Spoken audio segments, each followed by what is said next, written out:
Welcome again to Gopher Football Weekly with PJ Fleck. Mike Grimm along with Justin Gaard, Gopher sideline reporter, and the head coach PJ Fleck. And we're about 10 days away from Minnesota and Michigan. The Little Brown Jug will be up for grabs. So certainly a lot to talk about. And Coach, good to see you. How are things going here as we're 10 days out from opening night, a primetime Saturday night game? Things are going elite. We're prepared. We've started the Wolverines. We started the Wolverines months ago, but when we're talking about actually practicing for them, we've been practicing for them for a while now. So we're excited. The players are really excited, with the schedule coming out. We're fired up about it. Just some Fridays, some Saturdays, just kind of a mixture of things in there. And who would have thought 2020, a lot of Friday games. I mean, it's that kind of year. So, but I'm proud of the progress we're making. We need to continue to get better every single day. We got a lot to get better at. And there's a lot of people who are going to be involved in playing this year that weren't part of playing last year. So we got to get them ready. That's for sure. When you get the news about that it's Michigan on ABC, 6:30 primetime, do you and your team get as excited as the public does? I have to admit, when I saw it, I said, that's unbelievable. What a way to start a season with that kind of national exposure. What kind of lift does that give, if anything, moving in?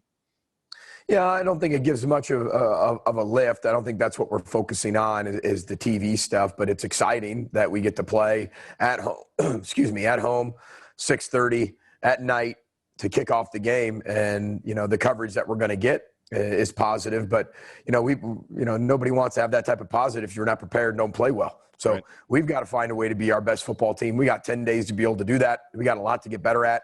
We're focused on being better today than we were yesterday, and then tomorrow than we were today. And that's all we can focus on. Michigan's an unbelievable opponent to start with.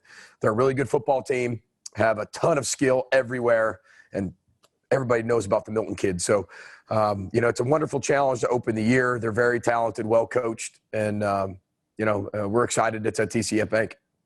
Certainly we'll talk about Michigan more next week, as next week is game week, and we'll talk about them more certainly in this show as well. But you mentioned the Friday games. There's 3 Friday games now on the schedule, and that was kind of some of the news that popped earlier in the week, and we haven't had a chance to hear your thoughts on that. What are your thoughts on Friday games? I suppose there's some positives to it, that you'll be the only show on and have some national exposure, but some of those weeks are going to be shorter weeks, especially the Maryland game where you have a travel day mixed in there too. Yeah, I think everybody, the Big Ten, I mean, they're not just going to put one team on Fridays. I think everybody has a little bit of a round-robin type turn, and there's going to be Friday games throughout the year. There's going to be Saturday games. We've got a few. Sometimes we have a short week. Sometimes we have a long week. But again, I mean, we don't make our schedule. When they tell us to play, we got to find a way to be ready and be at our best whenever they tell us to play. So we're not going to let the day, dictate our behavior, and that's a circumstance that's beyond our control. It's unfortunate at times for high school football being able to watch us, but can't have fans in the stadium anyway. Right. So if it's a year to do it, I guess this is a really good year to do it on Fridays. This is a year that has been out of rhythm as it's been. There's been nothing normal about this year. And if you're going to play on Friday nights at times, it might as well be in 2020. So we're going to embrace it with open arms, just like Guardsy's question about ABC and game of the week. We embrace it with open arms. We care about it. But at the same time, we got to get our football team ready to play a football game, no matter where they tell us to play, when they tell us to play, or who's going to broadcast it. What type of exposure, or what does that exposure do for a program? You've talked a lot, I think even on your first day, your first press conference in the indoor club at TCF Bank Stadium, about bringing national exposure to a university. How have you seen that manifest itself, even going back to last year with a couple of ABC games, obviously College Game Day? When you get out, and you haven't been able to get out, but however you get out, when you recruit and you're talking to players, you're talking to people around the country, what has all of this national exposure in your mind done for the brand that is the University of Minnesota, and even more specifically Gopher football? Well, I think it just shows where the program's headed. And, when you're recruiting players to come into the program, you're doing 2 things. You're bringing the high school kids in, and then you're also recruiting people within your program to really think University of Minnesota is the best place in the country. And you're creating that experience for them so they actually want to say that it's not just a line, that they want to say that. But when you're talking about the recruiting aspect of it, it's exactly what you said. It's a national brand. It's being able to show where this program's headed, because no matter what happens this year, the 21 class isn't going to be a part of this, but it's showing where the program's headed. And it's showing that we're building it the right way with a very solid foundation with high school players that we feel are going to be in for a very long time, and then have an opportunity to go play in the National Football League or go be a doctor or go be a lawyer, go be a teacher, right? Go be whatever you want to be. But it gives us an opportunity to show our culture, not just the University of Minnesota, not just the state of Minnesota, not just the Gophers, but our culture, and especially in a year where there's so much to focus on of how to do it. How should a society look? It gives us an opportunity to put our program on display, which I think helps us in the long haul of bringing national kids here that fit our program, because it's still got to fit our program. But it allows us to show us what we are, who we are, how we do things, and then attracts the right program, right people to us. And the primetime television helps that. When you get an opportunity to be on that prime spot where pretty much everybody's watching college football at that moment. Is now to the schedule, now that you know at least what days they are, obviously the schedule practice-wise, I would assume you mentioned nothing's normal, and when you're playing 3 Friday games, there's not going to be a week that's like another, it would seem to me, this whole 9-week season. Yeah, I mean, nothing's going to be the same. Nothing's going to be the same from day to day. And you have to constantly roll with the punches, but you also have to be proactive. So you're almost preparing for ghosts. And I think that's really hard. And not ghosts of like opponents of who you're going to play. You're preparing for your own ghosts.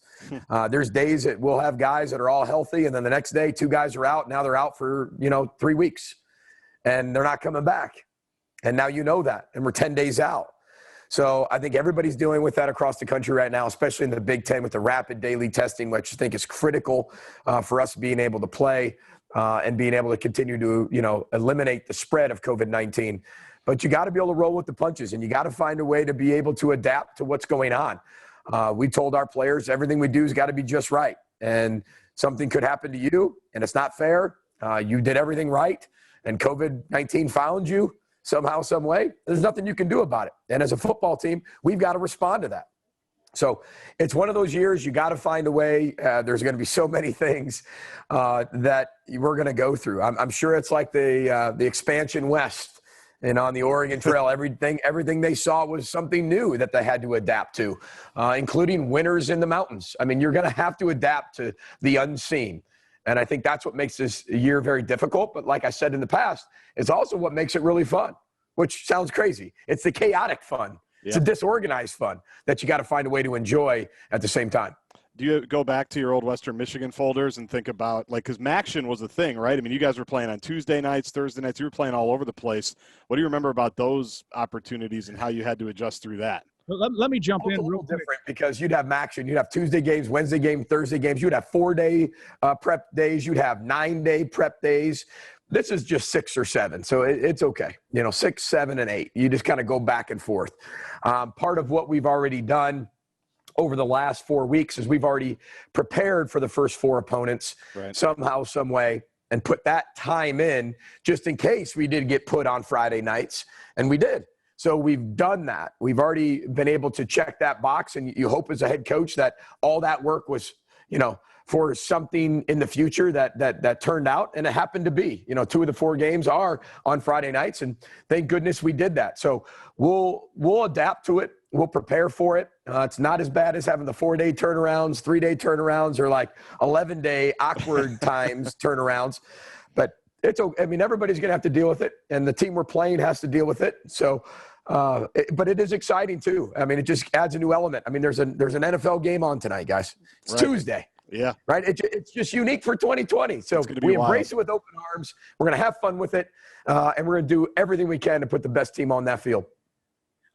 We have to make a quick note here. Of course, in week 1 of Gopher Football Weekly with PJ Fleck, we had an appearance on, I believe it was FaceTime from Heather Fleck. We had an appearance just now from Mrs. Gaard coming in and rescue Grayson Gaard. So Mrs. Grimm's going to feel left out now. She's not been part of this show yet. I gotta wonder, but I like the look on Guardsy's face trying to, hey, I'm on the air. It was funny. She asked me, are you on? I said, yeah, like we discussed, 1 o'clock. We're going to start at 1. Coach is on time. We're going to hit record and go. But Grayson was so but I think she was surprised that Grayson was so well behaved, just sitting next to me very quietly doing whatever he was doing on his iPad. So I think maybe it was the the fact that Grayson was well behaved that kind of threw her off that we were actually doing something. It never ceases to amaze me. Interesting. I think we should put your wife, on the air and Grayson and just kind of remove you from the situation. That'd be fine. I can move to the next task for the day. That's cool. We can check that off. Grayson would have some good questions. Grayson would have some questions for you. And I'm sure he would. Ratings would go up, no doubt. But it does always amaze me how moms are always amazed at how well the kids behave when it's only dad and the kid. we can figure out how to get a kid. You got him to bed? How'd you do that? Oh, my God. Sometimes dads can get things done on occasion. Every once in a while we have the right idea. Every once in a small I think while. we're just a little more gullible. Like we believe what they're saying more than maybe the wives at times that get to see it day in, day out, hour to hour, minute to minute. We take them for their word, Yeah, we don't know the truth. Did you clean your room? Yeah, okay. All right, clean his room. Why do I need to check? Why do we need to micromanage the situation? That's exactly right. No doubt. Exactly right. We'll take our first break. For those that are listening on the radio, wondering what we're talking about, the Gopher webpage also is got the Zoom version of the show that you can log on to each week and watch. Most people are listening as we are on the air here on a Wednesday night around the state of Minnesota on the flagship. And we should mention next week with Game Week, we're moving back to our normal time slot of Gopher Football Weekly. It will air on our flagship KFAN here in the Twin Cities at noon on Tuesdays, as it normally does during the season. Some of our affiliates around the state will time shift that to an evening show, but for the most part here in the Twin Cities, it'll be back to the normal time, noon on Tuesday starting next week. But as it is right now, we're in the evening. Guardsy ushered his wife out of the screen on the Zoom. That's not true. That's fake. That's incorrect. We're ready to take our first break. We'll come back. We'll talk some more football. Stay with us. It's Gopher Football Weekly with PJ Fleck from Learfield, IMG College. Welcome back. Segment 2, Gopher Football Weekly with PJ Fleck, Mike Grimm, and Justin Gaard with you. And, of course, the head coach, PJ Fleck, with us. And here to start this second segment, Coach, we couldn't have better news. I'll let you be the guy to have the honor to give us some of this good news. But, man, when you just told us during the break, it warmed my heart, I can tell you that. Yeah, I hope he's okay with me sharing, which I'm sure it is, just because of how warm our fans have been to him and supported him through his years of being here as a Gopher. But Casey O'Brien had his 3-month scan, which is back-to-back 3-month scans that are clean. And I think that's really important for everybody to know. He announced it to the team today. He's so excited. I know right before – we always have that day before meeting, him and I, before one of the scans. And it is a very nerve-wracking meeting. It's real. It's pure. His emotions and how he feels come pouring out. And so he's clean. So it's a wonderful day in Gopher football and Gopher land right now, just with Casey O'Brien having clean scans. How much has he been able to be around the team during this time, Coach? A lot. I mean, it's pretty amazing. I don't make those decisions, but he wasn't around us very much early. Now with the rapid testing, he's around the team and on the team every day. And he's, everybody's been taking the proper protocols inside our building. He's doing a great job with that. And following all the protocols and mandates that we have in place. But he's doing great. And he's got a smile on his face every day. His hair is looking good. So we're happy for him. And the clean scan day is a great day. Like you mentioned, the announcement is always part of it. Yeah, a friend of mine works with his dad, coaching high school football. And it's even an announcement over there because everybody at the academy is invested in Casey's story as well. So everybody knows when the scans are coming up, like you said, Coach, that day before, it's nerve-wracking and it's tense and it's on everybody's mind. So when he can come in or his dad can come in and deliver that news, pretty good moment when the news is right, like you mentioned. Yeah, it's a huge moment because we've all been around him in those meetings where the scans come back and they're not clean, and you just see the response and the fight and the passion to be able to overcome it again, and the resolve. But you also see the grief, and you also see the fear, and you also see the stages of that. So we're so excited for him. We're going to take it day by day, like we always have with him, and he's going to take it every day. But yesterday was a celebratory day, and we're really, really excited for him and his family. And you think about the lift I think the team gives him too, right? I mean, when you go back to the time last year and what an inspiration he was, almost all the time when you ask him about it, he would flip the switch almost and say, I'm here because the team has given me a reason to keep pushing forward. So, it's a pretty cool give and take. The team feeds from him, and I know he feeds from the team. And even when you're dealing with the COVID-19 situation and, every doctor, in the building and every trainer, they're so careful with Casey, rightfully so. But they also, get together and talk about, let's not forget what football does for that young man. Let's not forget what that football has helped him overcome, and being able to have football in his life and having the culture in his life and being able to have his teammates in his life. I know that there's a medical part of this, but there's also this relationship, this human factor that can help people beat diseases and give them hope, give them inspiration, give them that extra strength that they need, give them optimistic point of view. And Casey's a great example of that. So our doctors I'm not a doctor, but they did all the right things, keeping him out for so long, protecting him. But I think everybody understands too, is that there's also this human element of a young man who's beat cancer numerous times, not only because elite doctors and elite treatments and what he's been able to do to commit to that, but also the human side of that been able to help him get through that.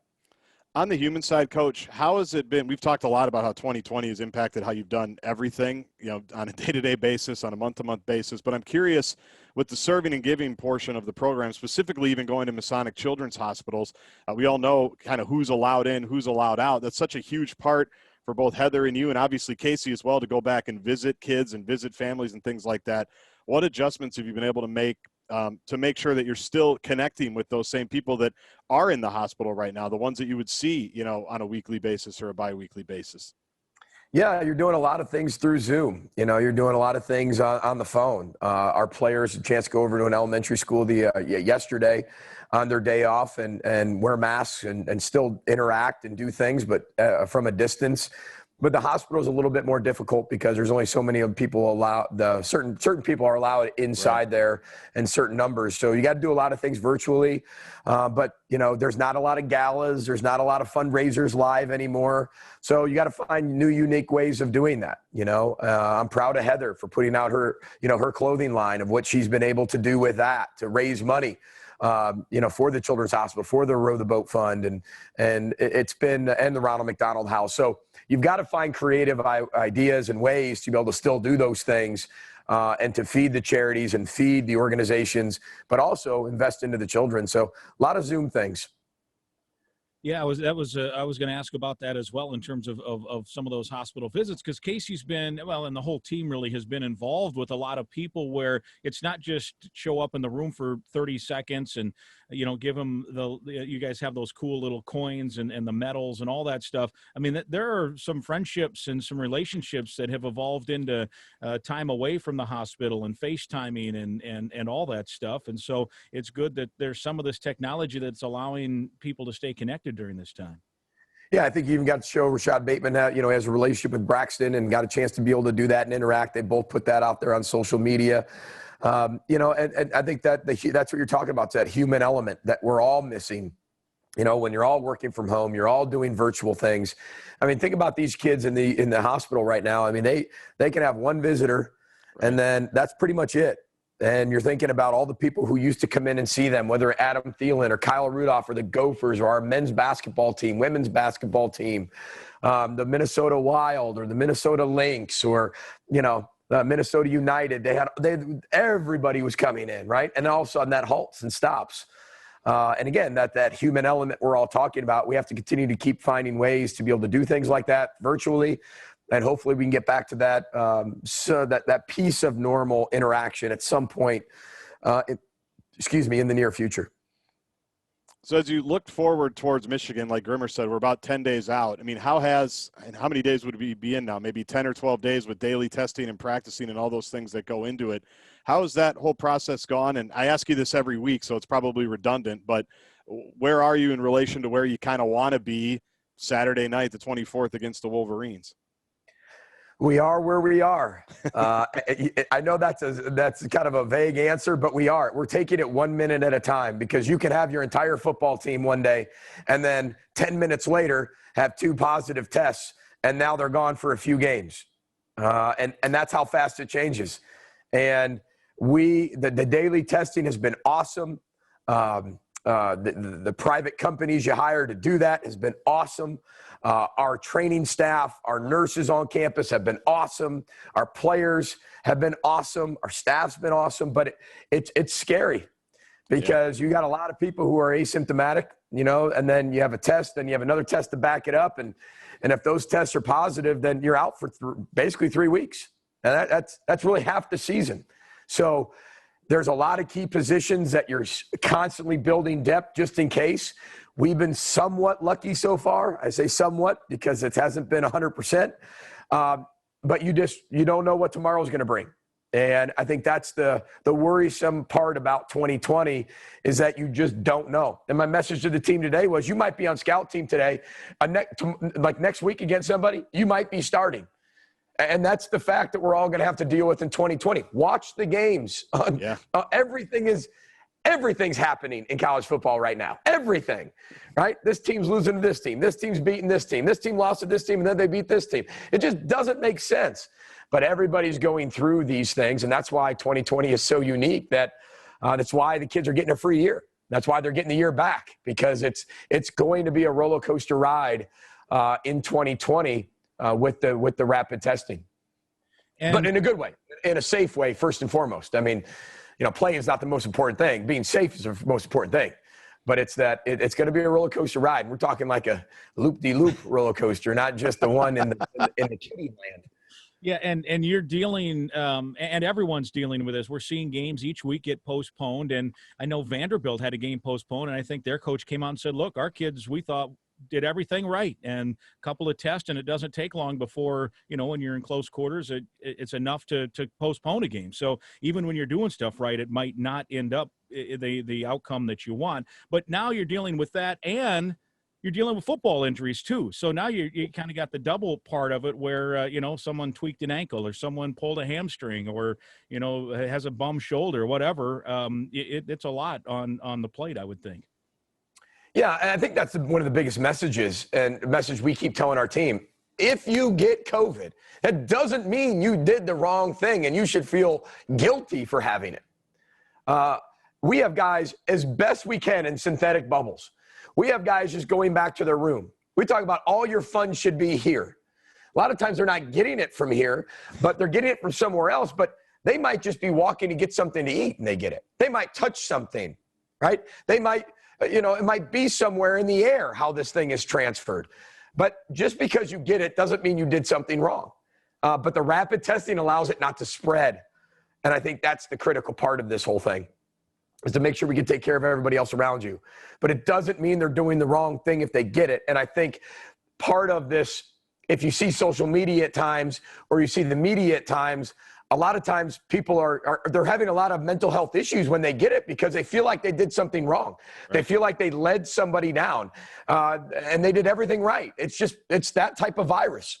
So we have promoted to our players and hit home to our players that if you get it, doesn't mean you did all the wrong things. Now, if you're going out to parties and being in huge gatherings and not wearing a mask anywhere, then yeah, I mean, you can blame yourself, right? And you can say, I deserve it.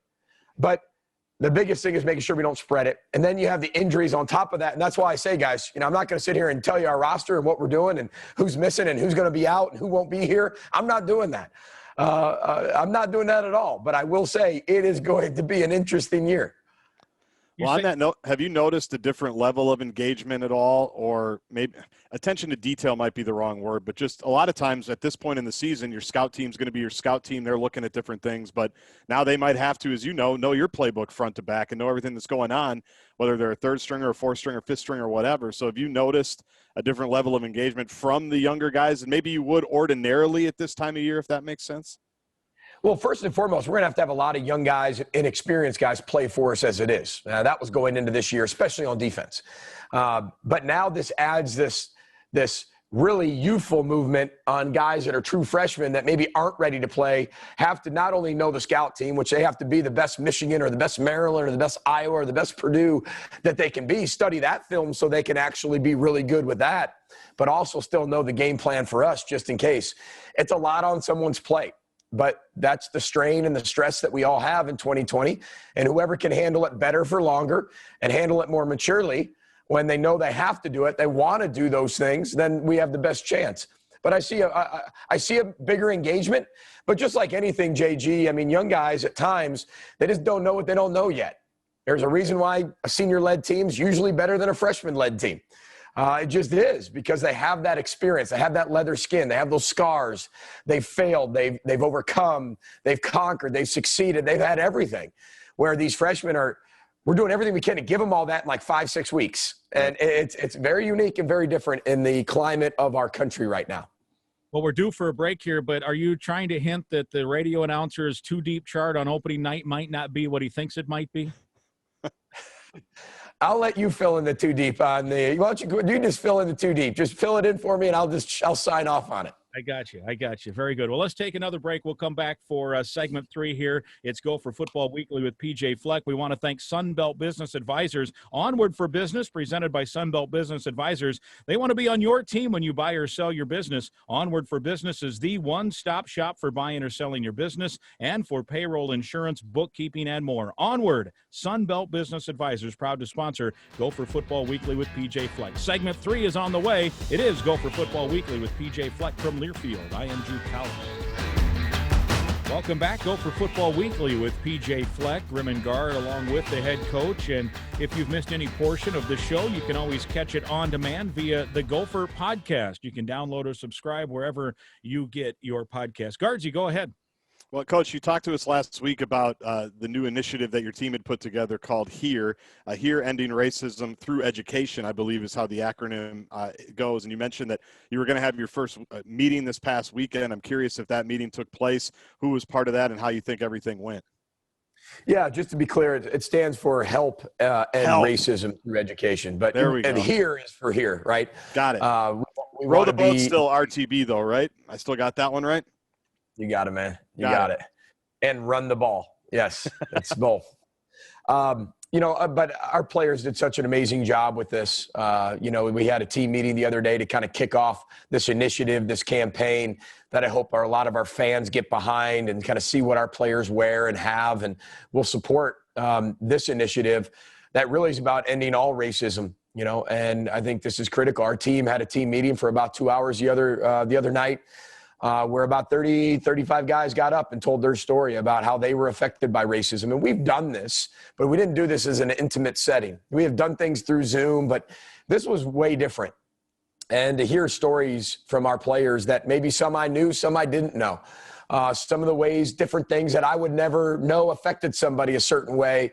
I saw it differently when they speak in person and share certain stories that they've had in their life. All players, not just African-American players. It was white players. It was white coaches. It was black coaches. It was just a family that all came together to do something that was way bigger than all of us. And this is the generation, like I said, day one after this happened this is the generation that can end it. This is the generation that can end racism. There's extremes in everything, and of every topic we all talk about. There's an extreme over here and an extreme over here. We talk about, hey, we're going to start in the middle and work our way all the way out with how we're going to end racism. And we want to be the example. And we want to make sure racism is a thing of the past, not towards the future. And our players get a chance to do that as they raise their own children. Is make people aware now, but also as they go into their lives and have daughters and sons and have a wife and a significant other, they can be able to raise them as blank slates and raise them maybe in a way that they weren't raised, to be able to believe certain things from a very young age. And I think that was the biggest thing we took from that, is how we're going to be able to create change into the future by raising their own families. You mentioned it was emotional too. There were some times where these stories caught you. Yeah, very emotional. I mean, every single one of these players are like our sons. And when you hear their hurt in their voice, the hurt in their voice from things that happened when they were 8, 9 years old, when they were 16 years old, maybe 2 weeks ago. Your heart just hurts because you never want to see your children hurt. You never want to see your child hurt or go through any type of pain, mentally, physically, or emotionally. And when you see that it's a spectrum of all of it, it really hurts your heart. And so this is something very real.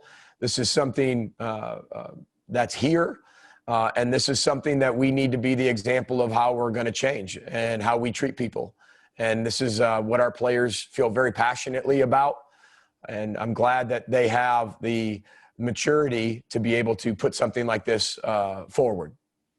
Who's leading, would you say? I mean, who are the leaders right now in your group? Maybe not even on the football field, but certainly for an initiative like this. This idea came from somewhere, I'm guessing your leadership council. I mean, who have you seen really taking the ball and running, to use a bad pun there, with this initiative? Well, I think a guy like Micah Treadway, Ben St. Juste, you look at Seth Green, Rashad Bateman, Tanner Morgan.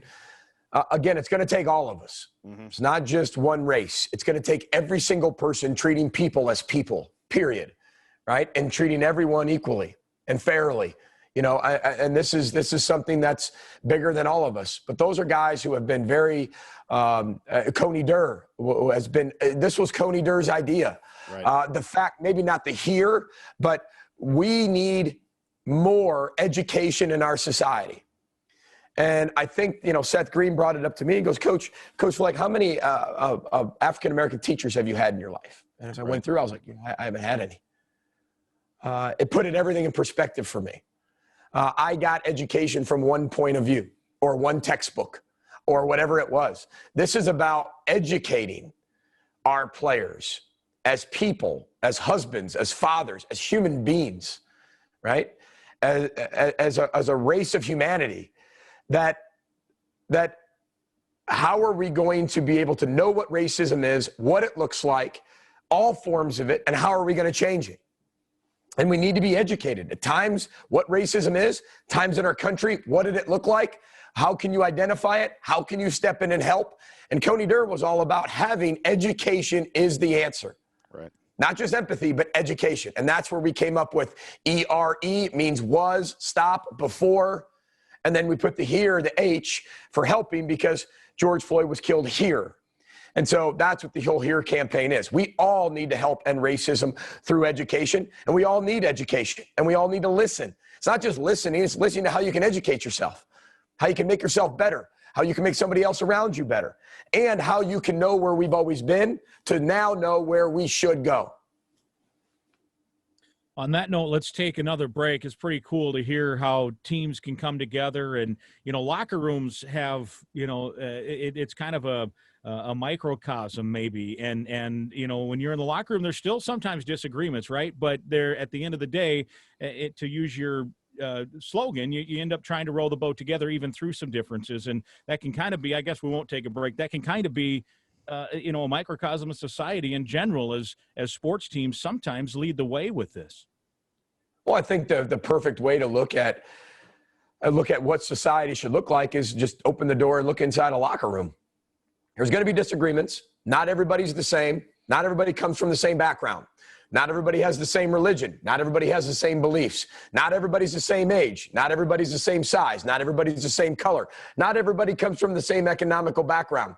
Not everybody comes from the same educational background. You put them all in a room, and you got to go find a way to win together. Together. Not divide them. Together. Look what's going on in our society right now. Okay? And I'm not getting political with anybody, but I guess I am. You have to pick a side. Yeah. Everything we do, we have to pick a side. It's crap. I hate that. Everything we do, we have to pick a side. Everything's becoming political in an election year. Everything. Things that shouldn't be political are political now. So the purest form of life in our world, I'm not saying the real world, right? I'm saying in our world is the locker room.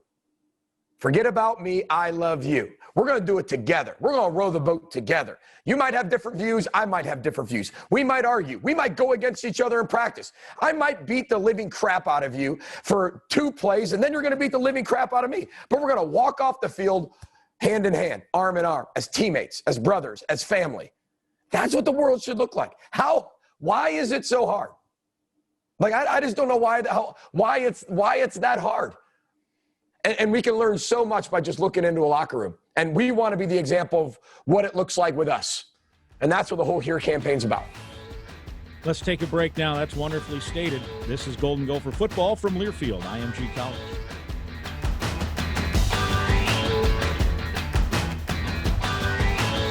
Welcome back. It's our remaining moments with head coach P.J. Fleck, Mike Grimm, and Justin Gaard. It's Gopher Football Weekly with P.J. Fleck. We're about 10 days away from Minnesota and Michigan coming up at TCF Bank Stadium. And, Coach, I was going to ask you a couple of different things before we get into that part of it. I wanted to ask you about Tyler Johnson. He made his NFL debut, or not his debut, but his first career start. He had 4 catches from the great Tom Brady, had an impact in that game. And I know you're very busy, but did you get a chance to watch any of that game? And I know you got a bunch of former guys in the NFL, but given that was his first catch and his first start, I thought it was pretty cool. Yeah, we had a good conversation on text after the game. Very proud of him. He played really well. And I think the people got a chance to see Tyler Johnson and know he's going to be a really big weapon for the Tampa Bay Buccaneers, as well as all the other guys that are playing. I mean, there's an argument to be made that Antoine Winfield Jr. is the rookie of the year and maybe an all-pro safety already. You look at all the guys that are having opportunities. I get a printout really pretty much every Monday of how all of our Gophers did. And it's fun to be able to look back on that, whether they're active, not active, practice squad. Maybe there's a report or somebody that we know giving us an update of how they're practicing. It's a lot of fun to be able to follow all the Gophers, in the National Football League, and we're very proud of all of them. I have to think for your team, too. Like, I was talking with Brian Body Calhoun for the Gopher podcast this week, former secondary player here that spent some time in the NFL. He said, I wasn't really sure about the NFL. But then all of a sudden, a couple of guys that I played with were in the NFL, and I was watching Eric Murray, or I was watching Brock Vereen, I think is actually who he said. And he goes, all of a sudden I thought, I can do that from here. I can get that from here. I mean, players can really sell kind of a vision for what they can become in a program like yours, right? Absolutely. And it doesn't matter where you're at. Even Corey Davis, when we were at Western Michigan, was the 5th overall pick in the draft. Right. He didn't have any offers out of high school. So if you go to the right fit and you go to the right program, that's going to be able to put you in the best position to be successful on and off the field. You have a chance to develop, right? And this is a developmental program. We're going to take people from where they are to where they have always dreamed of being. And so I think more and more people saw, we had a record 5 draft picks last year. Well, we need to be able to change our best and find a way to get more guys drafted than even that in the next few years. And we feel like we have that. And the recruits we're bringing in, we feel like we have numerous, maybe double-digit draft picks from certain classes we're bringing in. So, again, it's all about having that exposure. It's about recruiting. It's about development inside the program, and then having an opportunity to make sure those guys fulfill their dreams one day, which is a lot of work to have accomplished. Yeah, you mentioned Winfield. He's 21 tackles, 2 sacks from a safety spot. He's forced a fumble. And you're right. He won the September Rookie of the Month for the NFC. And another guy who was vying for a starting job was Kamal Martin. Yeah. And then he suffered an injury. He's back to practice this week. I saw a report on that, so it's good to see the Burnsville native back, and hopefully he can make some waves with the Packers. And I know, Coach, even going back to early last season, you talked about when the scouts came in to watch practice. I think your quote was something along the lines of like they look and say, who's 21? That's how they're supposed to look in the NFL playing linebacker. Oh, absolutely. Kamal Martin, there's one thing about him is, he's so positive. He's so optimistic. This little bump in the road, this small hurdle is not going to stop him. They love him in Green Bay. They did from the start. He got a chance to be in the starting lineup and then got hurt. But I think you're going to see him bounce back, respond pretty quickly as well. He's a phenomenal athlete. But when you look at who he is and what he looks like, we got some guys in the program that are going to have an opportunity to do that too as they keep going forward. But more and more scouts come in, obviously not right now, but they come in and it's more often than not that they're asking, who's that? Who's that? Who's that? Who's that? Who's that? Who's that? And they're really pointing to freshmen and sophomore body types that look like they're already seniors. So that's a credit to Dan Nickel and his entire strength staff, Mike Sipniak, our athletic trainer, his whole staff. They really do a great job of beyond the football, developing our players mentally, physically, and emotionally. We can talk more about this next week, probably, Coach, leading up to the game, but I'm curious how game week prep will change, or things that you've had to change, whether it's the day before the game, whether it's how you do a walkthrough, whether it's what you're doing at the stadium? What kind of conversations and protocols have been put in place that you guys are abiding by here moving forward as you get ready for Michigan? Yeah, we've been practicing at the stadium a lot more, because there's a short amount of time, and usually you can take those practices that you want to spend over there, and you can spread them out over a lot of months. We got to hurry up and get those done. So we're spending 2 days a week over at the stadium, putting our players in the game environment, which is pretty quiet. It's not like having, all of our fans in TCF Bank Stadium screaming and yelling, but it's different. We want them to be familiar with that type of experience. Same thing with practice. You guys have been to our practice before. Music's not as loud, right? We got to create our own energy, and it's really great training to show exactly where we are if we don't have that home field advantage. And it's almost like playing every game on the road, right? Mm-hmm. It's pretty quiet when you have the ball. Or when your team's on defense instead of the opposite, and so we're doing everything we can to prepare them, to check all the boxes, to make sure that we get everything in that we need to be able to get in, and then get them prepared for what they're going to be able to see. Only about 60 seconds left, Coach. Last week in the show, you said you guys were going to have a scrimmage on Saturday. Can you just give us a Cliff Notes version? What did you take out of the scrimmage? Were you satisfied with what you saw? Yeah, we did some good. We did some bad. We got it cleaned up today. We're all good. It was a lot of fun. It was the first chance. We scrimmaged twice before that, but maybe like a 40-play scrimmage or a 60-play scrimmage. But this was a long scrimmage. This was a 3-digit number scrimmage. Now, not every kid took that number, right? Those are 1s, 2s, 3s, certain situation. Those are special teams included in that. But we needed some of these young guys who are going to help us on defense, these inexperienced players, to play the game. So we got a lot out of it, took a lot out of it, got a lot better, and we got to clean it up this week. Well, very good. Great show today. Great news on Casey O'Brien. Really good info on the HERE stuff that's going on. And again, if you missed it, if you're just joining us, you can go back and listen on the podcast. Go to gophersports.com or wherever you get your podcast. And next week, it's game week. We will be talking about a game next week. So, JG, as always, good to see you. Coach, good to see you. We'll talk next week. Thanks, guys. All right, very good. This has been Gopher Football Weekly with PJ Fleck from Learfield. I am G. Collins.